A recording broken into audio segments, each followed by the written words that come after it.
Hey everyone, Ron Hammond with Blockchain Association here. I'm sorry, I missed a little bit of Chris Land's little jokes here. I was pulling double duty with another call, which actually kind of segues perfectly into what we're going to see as kind of the first major theme for hearings that Chris mentioned, which was debanking. That's the Mark Andreessen, Joe Rogan interview really sent a lot of shockwaves in DC, as many of you guys know.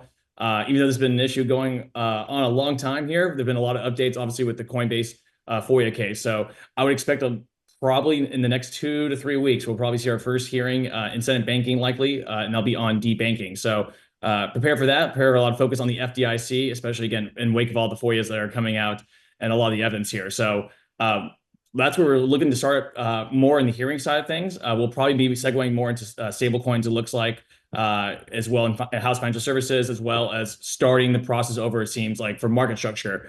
For those who didn't see it, Brian Style in Punchbowl the other day said that they're pretty much starting a clean slate with market structure, which, as many folks know, there was a difference of opinion for a lot of folks in the industry of where that piece of legislation for 21 landed. But it's a really good opportunity, again, for folks to engage. So those who haven't yet engaged or planning to, I would definitely focus on the House Financial Services Committee, because it seems like it's going to be where a lot of the market structure legislation is going to be forming for this Congress.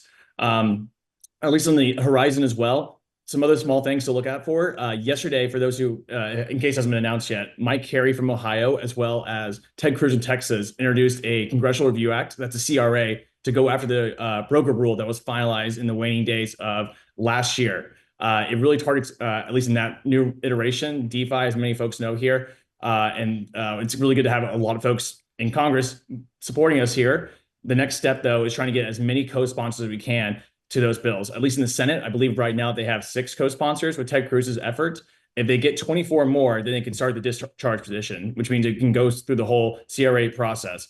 And unlike the last CRA process for crypto, which was SAB 121, which made it to the president's desk, was the most bipartisan bill that he has ever vetoed in his administration for Joe Biden. We have a pretty good confidence that President Trump would not do the same for the broker rule here. So the next push, and this goes to everyone here in the room that I can't see, but is to really focus on Senate Republicans to get on board with Ted Cruz's CRA effort. If you need to look at where the bill text is, the Blockchain Association just did a tweet thread on it this morning that you can look at. Or you can also push House Republicans to join Mike Carey's efforts in the House, since he is on Ways and Means, a committee that has jurisdiction usually over tax issues. So definitely focus on that, because that could really ramp up quickly if we get the right numbers for the CRA. And then just lastly, more at a high level here, kind of what else we're looking at is obviously the Crypto Council that's coming from the White House. It seems like we're going to get an executive order on that this week, establishing the council. We've been talking to Bo Hines pretty frequently. We've heard everything from in reports from 10 companies to 100. The latest I heard is 20 companies being represented on this panel. But again, the format, what their mandate is and directive, it's still a little unclear. They are going to be building out a team at the White House, so stay tuned for that.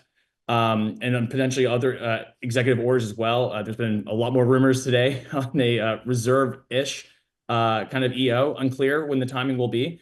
There have been some, again, rumors on debanking EOs as well, and a few other pausing litigation. But again, a lot does remain to be seen here. It's a lot of rumors swirling, as many of us know here. So just stay tuned for more executive orders this week that could be touching our space.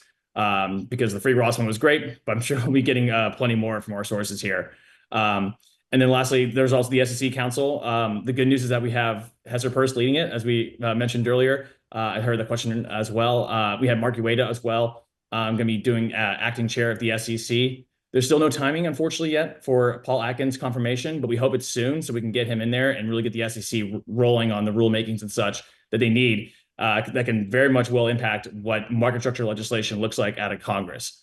I did a lot of word vomit there. There's a lot that's going on and plenty I probably missed here, but I can pause for questions, Paul, if it's helpful, or go further on any topic that you guys think it's helpful for the group.